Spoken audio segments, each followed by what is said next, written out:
Good morning, everyone, and welcome to the Early Edge. We are brought to you by BetMGM, the sportsbook born in Vegas. We have a great show for you today and an unbelievable cast, but we do have to look at the recap screen before we talk about some of our picks and plays here on a Thursday. Not good. It hasn't been a great week. There's going to be some good weeks and there's going to be some bad weeks. We go 0 for 3. Not much to say about this one. Listen, we lost all three. We got to get some wins. I see some winners in the chat. I see Ray Garcia, Drew Martin, Brad Morris, Jeff Stenberg, who it may or may not be his birthday. I'm not sure. Lydia's in here. Steve Folkerts, Ryan Kofter. Well, we've got them, but we've also got an incredible cast on the Early Edge. Take a look at who we brought today. We got Larry Hartstein from Parts Unknown. You'll have to explain, Larry. We've got Mike McClure. We've got Tom Casale and Calvin Wetzel, who was showing off his shirt. He's got a lot to live up to. Larry, I got to start with you, though. How you doing? Where are you? Well, I'm on the road. I'm on a 3-city tour that's taking me to Memphis right now. But I'm excited because not only are we Dan Fouts days away from NFL, but also Andy Dalton days away. And I don't put him up there with the greats, but it is a little bit of a foreshadowing for my pick today. Sounds like we have a football play today. We've got PGA plays. We've got WNBA. We've got college football. We've got MLB, including a SportsLine pick for a day MLB game, which I'm very excited about. Mike McClure, just 14 days away, otherwise known as Stephon Diggs days away from NFL season. You got to be excited. I can't wait. I mean, it's officially within 2 weeks, but it really kicks off this weekend with college football too. So look, it's officially football season. Trying to think of all the 14s. It's a fun number because you start to get wide receivers at 14 now. You get quarterbacks. You get all sorts of fun positions there. I'm excited, though, ready to go. A week from today, me, Mike, and Meg Shop will be starting up again Fantasy Football Today DFS at 11 o'clock on the FFT YouTube channel. Make sure you go to wherever you get your podcast, Spotify or Apple, and subscribe to Fantasy Football Today DFS. That's where me and Mike and Meg will be breaking down every single NFL DFS slate. We got to talk WNBA, though, Calvin, because that shirt. If you're listening to us on the podcast, Calvin shows up with a new creative shirt every single day. How you doing, Calvin? I'm great. This is my way of getting people over to YouTube, I think. But, I didn't know this was going to happen. But ever since I wore that first shirt and the chat loved it, I feel like I got to give the people what they want. Yeah, it's like this is a great gimmick. But the problem is you've got a lot to live up to. Like you got to come with a cool shirt every time. Tom Casale, how you doing today? I'm doing well. We got college football starting this Saturday. Just a little taste before the big week one slate. But I'm ready to roll. It's the best time of the sports season coming up here the next couple of months. I mean, because I know, Tom, how invested you are in all sports, but specifically college football and college basketball. So I know you're not going anywhere. It's going to be you, your couch, and your TV for about the next 6 months, which we just love to see. Let's start with some picks. Again, Jeff Stenberg's birthdays. Wish Jeff Stenberg, noted Yankee hater, a happy birthday in the chat. Mike McClure, it's an interesting situation with golf. We've got the Tour Championship, and then there's somewhat of an offseason for golf, but there will be some sort of, I guess, lesser tournaments where I will come to this show with picks and round matchups and outrights and things of that nature. But it is the Tour Championship. It is the final tournament of the season, if you will. And you like a guy and you like a round underscore. And by the way, this was one of my two guys for a first round leader. So I like this round underscore as well. What's your pick, Mike? Yeah, it's going to be Ludwig Aubert, someone I've been on a lot the last month. He hasn't broke through and won, but cashed a ton of tickets for us when we're backing him in top 20 markets. I like him to get off to a good start here, though. I played his round score under 68.5, currently going off at plus 115. This requires a -2 or better. Now, this is an interesting spot here because typically I like to play my round scores a little later in the tournament when we've seen how the course plays. We've got a little more data.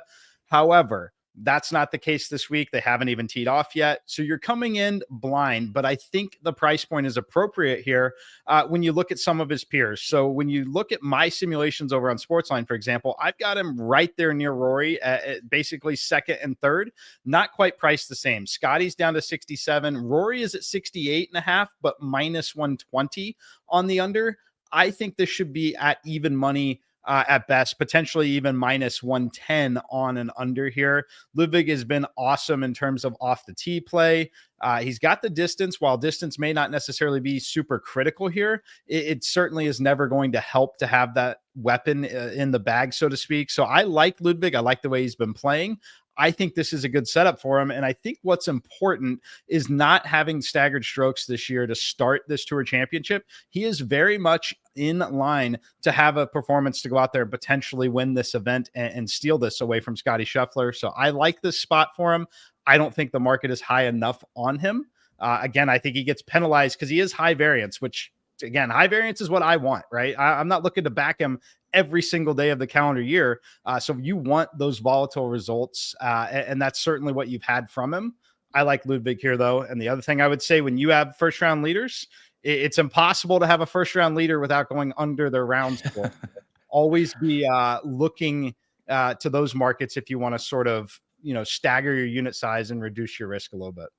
Yeah, I mean, I love what you said about the high variance, and what Ludwig has done lately is he hasn't really been high variance, although that typically we can see it go the other way.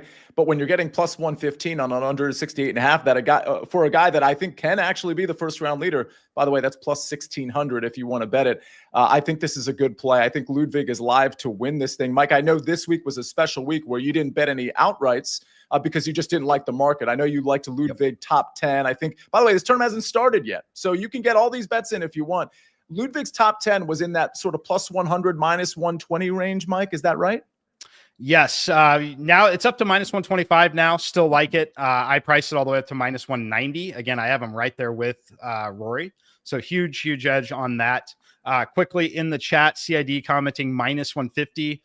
Looking at the wrong side of that. I'm on the under for Ludwig. Under 68.5. That is plus 115. Over is minus 150. Again, over under in golf, the opposite of what you would expect. Unders are strong scoring performances. Overs would be a poor scoring performance. But yeah, under 68.5 is plus 115. The over is what's minus 150. Thanks for seeing that comment and cashing. And just so everybody knows from the early wedge, my two first round leaders were Ludwig and Cameron Young. Cameron Young was plus 2,200. Ludwig was plus 1,600. And Mike, you did on HQ throw out, and I know you kind of casually did it, but you did throw out a first round leader, right? I like a little JJ Spawn. So I'd be playing his round score under first if you like him there, but 22-1 or 20-1 on a first round leader. That's appealing to me. You can play his under at 69.5 if you want as well, which would be a minus 1 round. But I think JJ Spawn is mispriced relative to his peers. All right. See what I just did, everybody? What a good host does when he has Mike McClure on, he gets his official pick and then coaxes about 2 or 3 more picks out of him. So you're welcome, everybody. Calvin, we need to thank you because the chat is apparently going off about your shirt. People think David thinks you're wearing pajamas, which is, do we say pajamas or pajamas? I feel like this is a Jaguar situation. Larry, is it pajamas or pajamas? It's definitely pajamas. I mean, that's not even a tomato situation. You might be right. Tom, I got to go to you because we're like brothers in Nevada instead of Nevada, which of course is the alleged correct way to say it. Is it pajamas or pajamas? Well, I say pajamas, but I also say Nevada wrong and Gonzaga wrong. So I wouldn't go by, if I'm saying it, it's probably wrong. I'm probably saying Illinois is wrong too. So I wouldn't go by me. Well, Calvin, you got to break the tie here because you're the one actually wearing them. Is it pajamas or pajamas? And then, oh, by the way, we'll take your WNBA picks. I do say pajamas, but I feel like we can stick to PJs if there's a controversy. It's not bad. In terms of my picks, I got a couple picks from the WNBA. We're going to start off with a first score, which is one of my favorite types of bets. If you cashed Liberty first score with us on this show last month, you know where to find these quick bets tab on FanDuel. We're going with the Washington Mystics to score first at minus 120. These bets are all about the jump balls, and Shakira Austin is an above average center at jump balls, over 50%. Anissa Morrow for the Sun, she's a rookie, so we don't have a huge data set yet, but she's only won 2 of her 11 jump balls. And given the height disparity between these two, 6'5" and 6'1", I think it's pretty reasonable that disparity continues, especially when you look at the fact that this is a back-to-back. These two teams played each other on Tuesday. Washington won the jump ball pretty easily. Washington scored first. So I would expect that to happen again. And the team that scores first, or the team that starts with the ball, scores first 65% of the time. Mystics are favored here. I don't think it's quite 65% because they're not guaranteed to start with the ball, but I think it should be closer to 60%, which would be a minus 150 price point. So minus 120 is great value on this one. And then I'm also going to Alyssa Thomas over 14.5 points. This is one that I talked about on this show as well a few weeks ago when I took her under, in a game that they were heavily favored, double-digit favorites, and talked about how in those type of games where they don't really have to try as hard to win the game, she kind of coasts a little bit in terms of scoring and just defers to her teammates, maybe racks up some assists, but doesn't really try to take over as much in the scoring department. And the opposite is true as well. When they're underdogs or favored by one possession in those type of games where they really need her to step up, she does. She takes over. In those games, she is over in 9 of 10.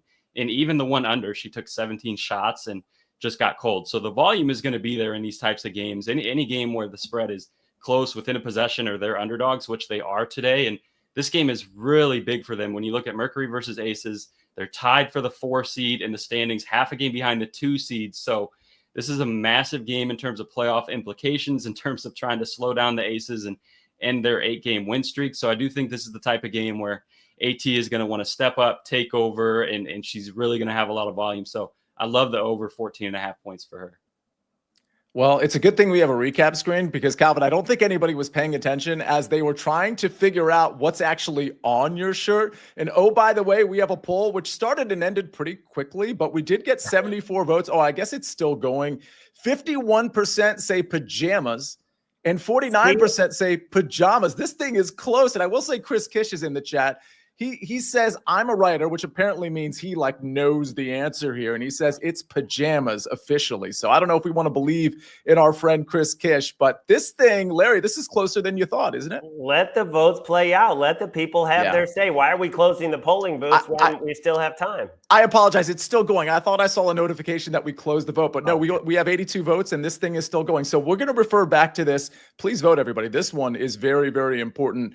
We've got a few more minutes, certainly, to vote here. And you've got all day to take advantage of the BetMGM promo. You might want to make it on that Alyssa Thomas pick or any of the picks you're about to hear or Ludwig. BetMGM account holders will receive a no sweat token to apply to any bet on any sport. If your bet loses, you'll get bonus bets back. You might want to play it on a home run play because while we did go 0 for 3, which is a terrible day, we did hit our primary, our best home run play, which was Suarez yesterday, and that cashed very early on in the MLB slate. Let's take a look at our SportsLine home run plays. We go back to Soderstrom, Pete Alonso, and Alec Burleson. We see plus 330 versus plus 430 on Soderstrom. Then Pete Alonso plus 300 versus plus 375.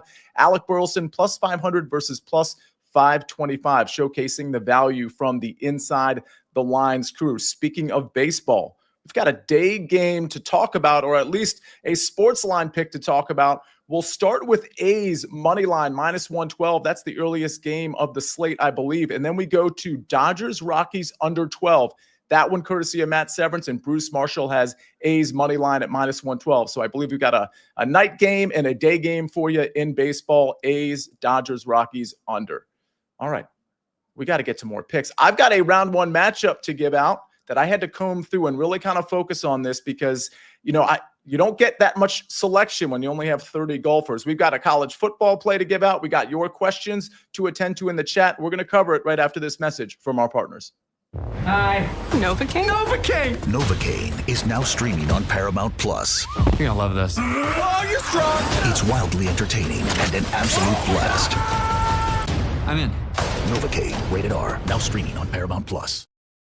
I almost forgot when I was setting up, Larry, what we have coming up. I mentioned PGA, I mentioned college football. I did not mention the National Football League. We've got preseason, and you've been very sharp on preseason. So if you don't mind, Larry, in parts unknown, let us know what your pick is. Well, it's going to be a tough watch tonight in Carolina with the Panthers hosting the Steelers. I posted this pick a few days ago on SportsLine, Steelers -4. Now I'm seeing 4.5 is the best number you can get. I would still play it at 4.5 because it comes down to Skylar Thompson. This guy has been awesome in the preseason, 346 yards, 8 yards per attempt, a 107 passer rating. He's not going to unseat Aaron Rodgers. He's not going to unseat Mason Rudolph, but he is trying to get that third spot. They also have Will Howard from Ohio State, who is injured right now. And he's also a potential trade candidate for some teams looking for a solid backup. Remember, this guy started a playoff game in Buffalo and acquitted himself pretty well. So Skylar Thompson, to me, is a big edge when the Panthers will not have Bryce Young.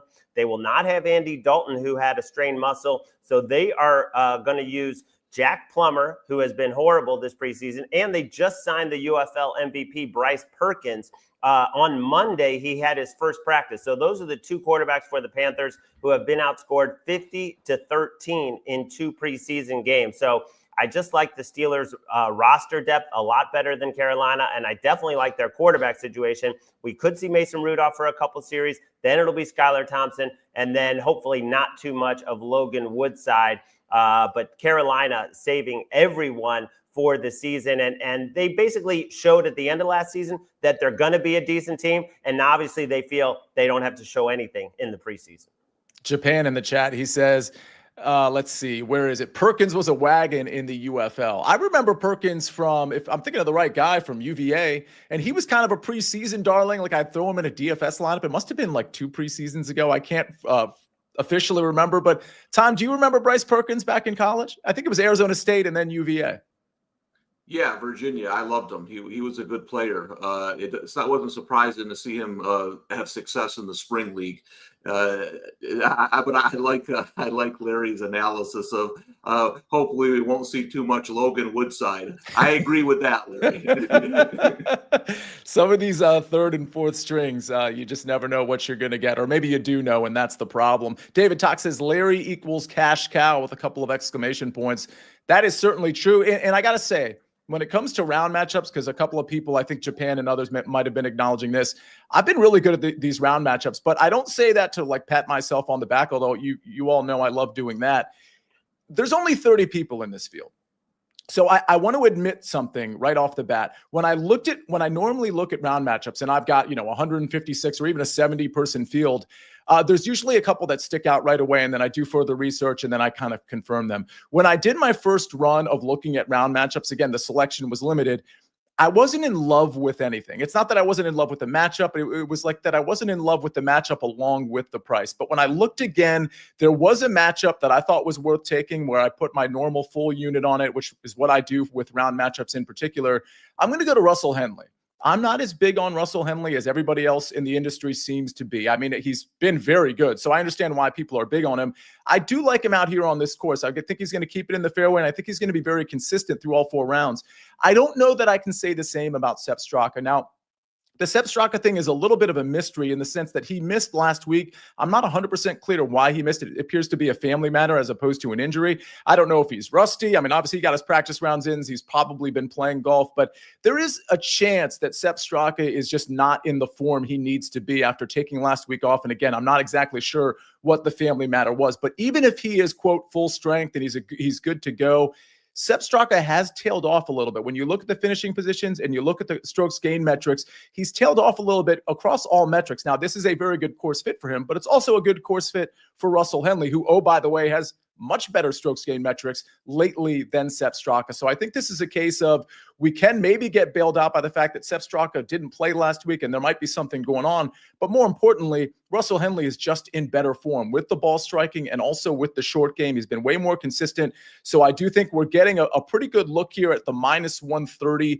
over Sepp Straka for a round 1 2-ball. Again, this tournament hasn't started yet. I believe it starts at around 11:10 Eastern time. So we have time to put these in. This one goes out in the afternoon. Give me Russell Henley, -130 over Sepp Straka. We move from golf to college football. Tom, we're going to be seeing a lot of you NFL related, college football related, and of course, college basketball related. So I know this whole early edge crew is very much looking forward to that. But today, it's Kansas. Yeah, and see, I gotta apologize for not having the top button today. This is one of my older shirts, so 2023 button, 2025, it would have been pushing it. So I'll make sure next time I got the top button going. I like. Listen, we got 5 games on the slate, right? So not a lot of huge edges, but for me, Kansas is the best play. They're coming off a 5-7 season, a bit disappointing. They lost 5 games by 6 points or less. And I like to look at these teams that didn't reach expectations and just feel like a couple plays go Kansas's way last year. Maybe we're thinking about them a little bit differently this season. Lance Leopold's still there. I like them a little bit as maybe a team no one's talking about, but the pick is really against Fresno State. they're starting from scratch. Matt Entz gets hired from North Dakota State, where he won a national championship. I like the long-term hire. He's going to come in. He's going to change the philosophy. He's going to change the culture. He's changing the way they play on both sides of the ball. But then you look, they're replacing 70% of their offensive production. They're replacing 8 starters on defense. And when you're kind of changing everything early in the season, to me, Fresno's a team that might struggle early, but as the season goes on, they're going to get better. And if they struggle a little bit early, you start getting value later in the year with them. But I'm going to bet against them in August with all these changes. They bring in E.J. Warner at quarterback. I feel like sometimes these teams get quarterbacks who, the name sounds familiar and they think he's the guy. I don't know if he's the guy. 37 interceptions in 3 years. We'll see. But I like Kansas to cover the 12.5. We've seen the number dip a little bit from 14. I disagree with the line movement. I think they get it done at home. Big Cheesy says, I placed this bet after the Sia and Tom preview of week 0, which everyone should know is on the SportsLine YouTube channel and is also in your podcast feed, along with the NFL team previews that get shoveled over there as well. So go back on the SportsLine YouTube channel, make sure you're subscribed and hit some of those videos that still have, and we're going to have more today. We're doing an NFL prop show on CBS Sports Network. That's going to end up being on the SportsLine YouTube channel as well. So make sure you surf that SportsLine YouTube channel for some stuff that is very, very relevant, both from just a general football and betting standpoint. Got some questions here. Larry, I do want to go to you on a Steelers question, but first, Mike McClure, Zach Doyle wants to know, M Squared, do you like Zhang again today? Yes, I had just typing that in the chat. Look, I think the true odds are probably closer to even money here. It's one that I'm comfortable leaning into, though. It's still minus 150, and it's difficult to price a player like that. But again, from Columbia, singles title in college tennis, I think he's got the support. I think it's incredibly important to him, and I think he finds a way here. The bigger edge was in that first qualifying match where it was just a really big mismatch. This is definitely a step up in competition in this next one, but fine leaning into it because I do think that he does have the skill set to win. And Mike, we do have qualifying matches going on, and Sunday is when we start the first round and singles matches for the U.S. Open, correct? Correct. Yep. All right. Well, I bet we'll have some U.S. Open plays next week in some of those singles matches as well. Joe Neuenfeld says that Tom Casale looks like a very strict assistant principal. I think that's very true. You do look like that, Tom. Let's go to a question, Larry. You had the Steelers play, but a lot of people were asking, hey, what about Steelers first half?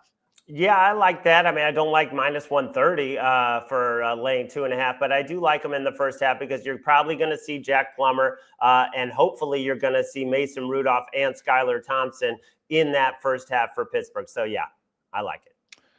Tom, I got a question for you. Sun Belt question. Old Dominion to win the Sun Belt at plus 1,200, says Big Cheesy. Have you looked into the Sun Belt? Yeah, that's my play. I like Old Dominion this year. I actually took them week 1, getting 23.5 against Indiana. Colton Joseph, the dual threat quarterback, I think is going to be one of the better quarterbacks that people don't really know yet.